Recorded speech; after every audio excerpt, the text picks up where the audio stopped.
I'm really concerned about the language of trauma and how that has taken over. You and I are probably of an age. I remember when we used to talk about things like sexual assault and men being beaten up and assaulted in prison and violence and gender-based violence. But we don't now. It's all trauma, as if you've been in a car accident or something, that it doesn't matter what the social context of the harm is. This is very convenient for white settler states like Canada, to think that all Indigenous people, they just have some trauma somewhere in here, in their neurons, where it's like, no, it's not trauma, it's violence, and it's actually colonization, and it's actually genocide, right?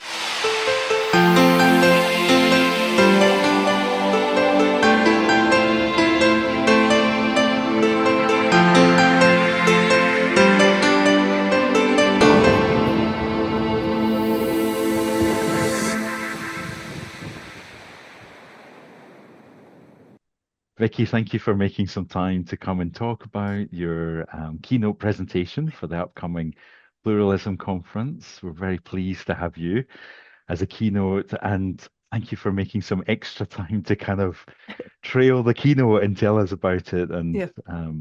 yeah, and the conference has the theme of trauma and different ways of working with trauma, and we're really excited you're going to come and also bring that activist perspective as well and lens. And I just love what you say in your description that you're deconstructing the trauma industry.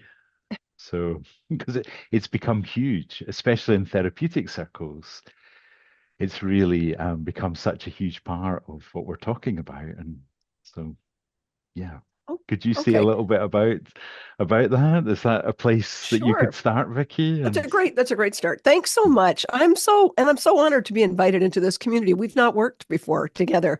And so I'm always one of the things I believe as an activist is there's always more solidarity than you know. And it's so interesting to have people reach out across the pond saying, you know what, there's points of connection. We work very differently from really different theoretical ideas and practice ideas, but that ethically there's some common ethics that we're sharing, which is what I got all excited about. That was wonderful. So thanks for this invitation. I'm Vikki Reynolds, and I'm on the territory of the Musqueam, Squamish, and Tsleil-Waututh people here in what's understood as Vancouver is what is understood as Canada. When I talk about the trauma industry, like with all humility, everything I bring comes from activism.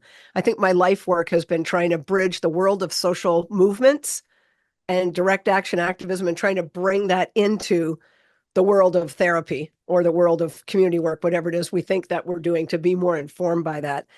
And so, and that's why I need to start as a white settler from a decolonizing kind of place. It's a orientation. It's nothing I've achieved, but just trying to honor that I'm on Indigenous territory and that in the UK, you're entirely tied to this project, right? Yeah, it's not, completely. it's, Yeah. yeah, completely Yeah. and complicitly, right, with all of us. So I, Yes. like, always need to start there because in the nation state that I live in, Canada, the trauma has started with colonization, invasion, occupation, genocide, and assimilation. So we're standing in territory of the stuff that people call trauma. And I am very informed by people like Alan Wade and Linda Coates and people that look very carefully at language. And I'm really concerned about the language of trauma and how that has taken over. You and I are probably of an age. I remember when we used to talk about things like sexual assault and men being beaten up and assaulted in prison and violence and gender-based violence. But we don't now. It's all trauma, as if you've been in a car accident or something, that it doesn't matter what the social context of the harm is. This is very convenient for white settler states like Canada, to think that all Indigenous people, they just have some trauma somewhere in here, in their neurons, where it's like, no, it's not trauma, it's violence, and it's actually colonization, and it's actually genocide, right? Genocide, and as I would say as a white settler, that's happening here, ongoing in Canada, and then being, in solidarity with like genocide in Palestine. Like all these events are really connected. But as soon as we're talking about things like the trauma industry, any of that language of trauma, immediately the problem is located in people's synapses, somewhere in their brain. And I'm not denying the brain, but people don't get harmed in their brain. They get harmed in the real world, in social contexts of power, right? And so I think about things like colonization, but I also think a lot about necropolitics and structural and targeted abandonment. These ideas from abolitionist movements, and ideas that we're actually, these ideas of austerity, that we've been under, probably you and I, our whole working lives. Things were better for people who are suffering when we started our work than they are now. Like I've watched 40 years of the destruction of the social net, right? And the movement into people's brains, that the problems are in the brain as we dissolve, the social net, right? So when I talk about the trauma industry, it isn't just psychology. It's got a handle everywhere. Like all police officers are trained in trauma-informed practice.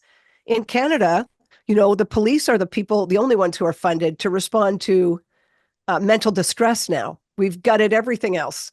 So if a person is having a mental distress problem and they're homeless and struggling, who comes are police officers with guns. And as you've probably heard, because it's world news, like Canadian police officers have shot a lot of people dead while they were coming, not to attend to a crime, but to a mental illness struggle.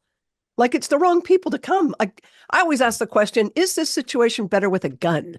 And the answer is no. Yes. But Yeah. all of those police officers in those situations, John, they've all had trauma-informed practice training. And, so like any tool is a weapon if you hold it right. It's just everybody's using this language of quote and trauma-informed practice, but that even the word trauma itself needs to really be investigated, because what it obscures more than it reveals, right? And so, what I think you and I are responding to, and what this community is about, and what this conference addresses, is human suffering and the planet suffering, the connections of that. But like human suffering and oppression and responses to violence, that's very different than thinking, how do we, approach a person if we think there's something wrong neurologically? That's a really different problem than, we're in cultures of violence and the structures are violent disproportionately to suffering populations and communities of struggle. That's a whole big bunch of words. Well, and it's so incredibly important, that whole context. And it can be very convenient for white settler states to kind of think about that genocide as something that was in the history.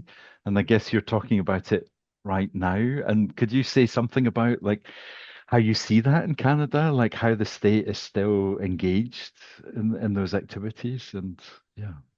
Yeah, well, I'm really informed by Indigenous leaders on this, right? Now, as a white settler, I haven't thought out much of this, so I want to not take any credit for the analysis here. Gord Hill, who's an Indigenous activist, he's the one who taught me and many others through his book, 500 Years of Indigenous Resistance, about looking at what's going on, for example, in Canada and colonial states as occupation, genocide, and assimilation. And it's not like these were steps that, this was ever completed, because genocide was never complete. And I'm thinking now about the teachings of Riel Dupley Rossi, a Mohawk Indigenous trauma therapist. And I've written an article, a book chapter with Riel, but they've done really important writing on their own since then. But in that, Riel was talking about how, if we think about the nation state of Canada and we think about colonization, it's not something historical or in the past.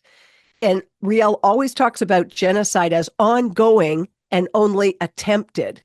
Ongoing because it's never over. If we look at the apprehension of Indigenous children in Canada, it's higher numbers now, John, than when we stole children and put them in residential schools. And I bet you're shocked to hear that. Most Canadians don't even know that. We are not in agreement with the United Nations statutes on the rights of Indigenous people because we separate too many Indigenous children from their families still. And Canada's talking about reconciliation about residential schools as we apprehend more children than we kidnap then, right? As a state. That's what I mean about it being ongoing. But also things like I'm an abolitionist and I work against the death penalty in prisons, because I don't believe putting human beings in cages makes anyone safer. I don't believe torturing people makes anybody safer. I've run the Center for Survivors of Torture here, and I've worked in refugee justice. And and with survivors of torture around the world in a lot of places and been educated by a lot of people. And I don't believe that anybody needs to be put in a cage. I think as humans, we've put people on the moon. I'm thinking we could figure out some other ways to be together without murdering people by the state or caging people. So I feel really strongly about that. But if you look at prisons in these colonizing countries, and you look at indigenous populations in prison, John, that's what the prisons are for. And there's like massive numbers. I don't have the stats. Like I think in our province in Manitoba, it's a huge number, like definitely over 50% of women in prison are Indigenous women. And for every Indigenous woman who's imprisoned, there's probably one or two children that are taken by the state. So you can see how this gets replicated, even though Canada's, quote, closed residential schools. This is what Riel is talking about, how that that genocide is ongoing, right? And then also looking at the way that it's ongoing, but it's only attempted, meaning Indigenous people are still here. Again, looking to 500 years of Indigenous resistance and never invisibilizing that, especially as a white settler. When I look at Indigenous responses and I look at genocide, I need to think about these communities of struggle who are here and those acts of resistance, which is kind of the heart of my work and my response to, quote, trauma, is looking at resistance, right? Yeah.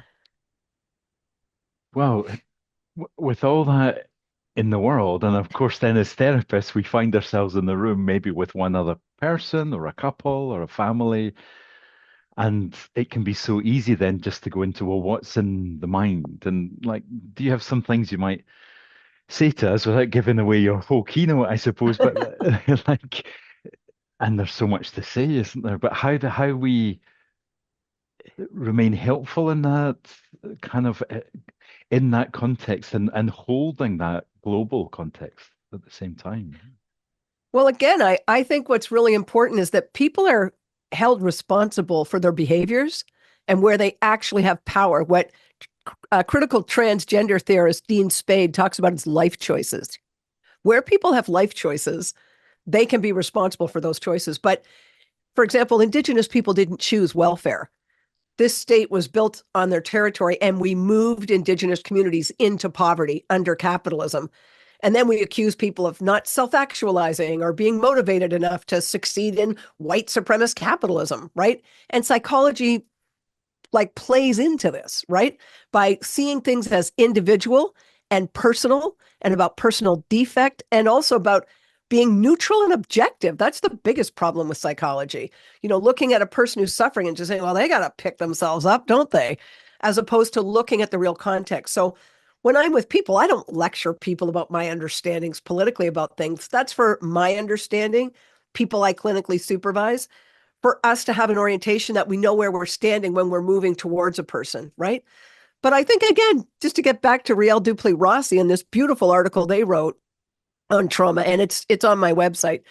They wrote it with me, but it's their work. One of the things that they talk about that's so important is politicizing trauma when you're working with oppressed communities and communities under attack, so that when Riel is talking to an Indigenous person who has suffered and been oppressed under white supremacy and genocide and residential school, that we're not talking about their individual inability to be loved, or their personality that's pushed everyone away. Like, it's not these things. And so naming the political context allows the person to understand what they're responsible for and what is actually the context of this, right? And I'm informed by Mbembe's ideas of necropolitics, policies that actually kill people. And that's really what I work in. I work with people who are struggling, not under trauma, under necropolitics. It's a very different orientation, so that when you're with people in a therapeutic dialogue with people, I'm not looking for where this person is broken, right? Or their faulty thoughts or any of those ideas, right? I'm looking within this social context. What are their acts of resistance? How have they stayed human in this? How has this community of struggle maintained connection and sacredness? I mean, every family under any of these politics, right? And so I'm honoring like collective care as opposed to, say, self-care with people, and how communities have responded. I believe wherever there's oppression, there's always resistance. And sometimes people think I'm misquoting Foucault. I'm not misquoting Foucault. I mean something different. He said wherever there's power, there's resistance. But as an activist, I would say when there's oppression, people will always be responding to that, as Alan Wade and the response-based therapy people say as well. But people are always fighting back to guard their dignity, but for me to move towards justice. And I think about Goffman, a sociologist who wrote a book, Asylums, the year I was born, like 1961. And he talked about how people are activists in their own lives. And he looked at total institutions, like, quote, mental institutions where people were incarcerated, or prisons, sites like that. And he looked at, and even when people had very little access to power, there, as much power as people have, they will titrate how much resistance they can have. And that we're used to looking at resistance like people like me speaking at rallies or taking a lot of public space or publishing something iconoclastic. I mean, that's one thing, but it's a very small piece of resistance. So what this means, John, when I'm with families and when I'm with people, especially survivors of political violence and torture, or survivors of gender-based violence, I work a lot in the transgender and queer community. What I'm looking for is people's sites of resistance and acts of resistance against oppression. And that's what all of this political and situational analysis does. It informs me to look at this person, to see them as an activist in their own life, not to start to look for criteria of a diagnosis of how they're broken. I'm looking for something very different. And I'm really cautious about the ways that people's acts of resistance can so easily be explained away as just criteria of mental illness. And so psychology can mask people's resistance. If we're not looking for it, we not only will we not see it as therapists, people's sites of resistance, we will reframe it to them and say, oh no, you weren't fighting back against your husband, you're depressed. Yeah, so you staying in bed, this is depression. We're going to get you on antidepressants and get you back out of bed, when what this woman who's been suffering in a relationship where they have no power and can't fight back or leave because of economics, they've just decided to stay in bed and not make dinner and not have sex and not take care of things and not smooth stuff over. It's actually an act of resistance. We're like, oh, no, this fits the criteria of depression. And so that, you see how that is so dehumanizing of the person. And there's a lack of Absolutely. Yes. solidarity there. Yeah. Yeah. Oh, well, and then becoming a tool or a weapon of, well, of the states and of those political agendas. I think most therapists probably didn't come into this work to become a tool of capitalism, but we have to be very careful that we don't end up in that. And I would say more than capitalism is carceral logics, the policing of people. Therapists are being positioned to police people. In Canada, almost everybody I supervise is under strict rules. If you ran off a suicide checklist from the web and you're interviewing somebody and they say these 4 things, you're calling an ambulance, which is going to be the police here. The police may accompany. Oh my right? goodness. Wow. Right. Okay. So we're actually Yeah. totally immersed in the state and in carceral logics, right? As opposed to liberatory logics, carceral logics or prison or policing logics, right? Yes. We're so intrinsically linked with that I think somewhere in our profession, some people don't even see that that's what it is we're fighting against. People tell me, Right. I feel really uncomfortable with all these notes I'm taking, but why? It's not because you don't want to be and everybody talks about, I'm on the computer and I'd rather be with people. It's not just that, it's where's this information going and what's it being used for? This isn't conspiracy theory. I believe in continuity of care, and things like that are really important to me, especially as Yeah. a clinical supervisor. But I do believe that it's not just capitalism we're serving. It's a real intersections of power, right? Right. Yes. So maybe as a last, I'm not sure if, well, let's see if this is a valid question. There's something about Sure. often hearing from colleagues feeling in that context of one-on-one also powerless to make much change, and whether, like, do you have like ways of like, how would you think about that and the influence that we have, or the influence that we must not give up, or yeah. Yeah. Well, first of all, I think your clients would never say we don't have power. I think that's a really privileged position to abdicate the structural power you're actually standing in, to say you're powerless. It's not accurate and it's not genuine, meaning we can't change whole systems, right? But for that person we're meeting with, for example, if we report that they're cheating on their welfare because we found that out because we asked a question we shouldn't have, or we report something about their response to their children or something like that, their kids could get apprehended. They could get sent back to prison. They could lose their housing if we're working with unhoused people and we're reporting, well, they drank this, So we have, if you ask clients from a client-centered perspective, you would never say that you don't have structural power. You know that you have power, right? But in terms of structures and the kind of, quote, power we have to transform structures, I think it's really important to discern between power and influence. Like when I've been a clinical supervisor and a professor, I don't have power to change these institutions, but I have to know people listen to me. I do get listened to. I do have an influence after a certain age and publishing things and being held up. And you're standing on the shoulders of all the clients that ever taught you anything. That's where I'm speaking from.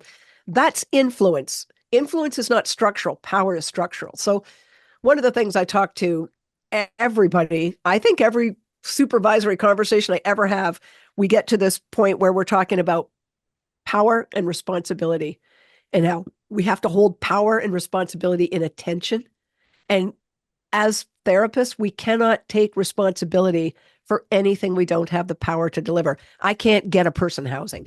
I can't get the police to respond when the husband's violent.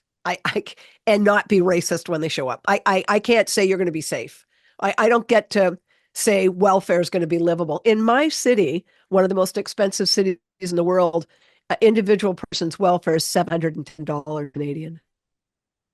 And rent of any cheap apartment, it starts at 2,000. So, so those kind of structures, that's what I mean by necropolitics. That's a policy that kills you. You actually have to do illegal things to keep your kids fed. You have to do sex work or you have to do some kind of violence or crime, right? So we've got these situations that are set up like that. I think within these things, it's our job. I think our task is to not side with despair and to see, just like Howard Zinn talks about, man, as activists, we're kind of like water. Where are the cracks in the water? Where can we make change? Like, who are you with? Not doing this alone. Who are you in solidarity with? Where are you standing? What influence do you have? But do you have any access to power? And from where you're standing, how could you make things the next step better for the people you're trying to serve, the people that get called clients? And then the other thing is, it's interesting because I often get critique for being way too political, but I think being neutral about all this is extremely political. It's white supremacist and racist, and it's all of the things, right? Absolutely, yes. Yeah. So for me, I think my job is to have multiple roles, to take multiple approaches to this, multiplicity. So I'm not trying to run an anti-racism workshop when I see white clients. That's not what I'm talking about. But I am going to work against racism as an activist and culturally and spiritually, right? And these other kind of, I'm going to take struggles on. So I think that, and for me, that's collective care, that's solidarity with others, world building, as Miriam Kaba would talk about, right? What is the world we want to be in? Like, how do we create these relationships before we win the revolution? How do we create relationships now therapeutically with families that are respectful and dignified and socially just? We're able to do this, and I'm not saying forget the whole superstructure you're in and just do good therapy work. We got to do all of it. You got to, oppression, you got to take it on all fronts. Yeah. We've got to be working with all of that. Yeah. Yeah. Vikki, thank you so much. I really appreciate you taking time, well, to kind of get the conversation going at the conference early. Very, very much appreciate it. Okay. Well, thanks so much for having me, John. I'm really excited about other voices there and points of connection and also really important differences from what I'll be bringing, Thank you, Vikki. Thanks for this. Thanks for this.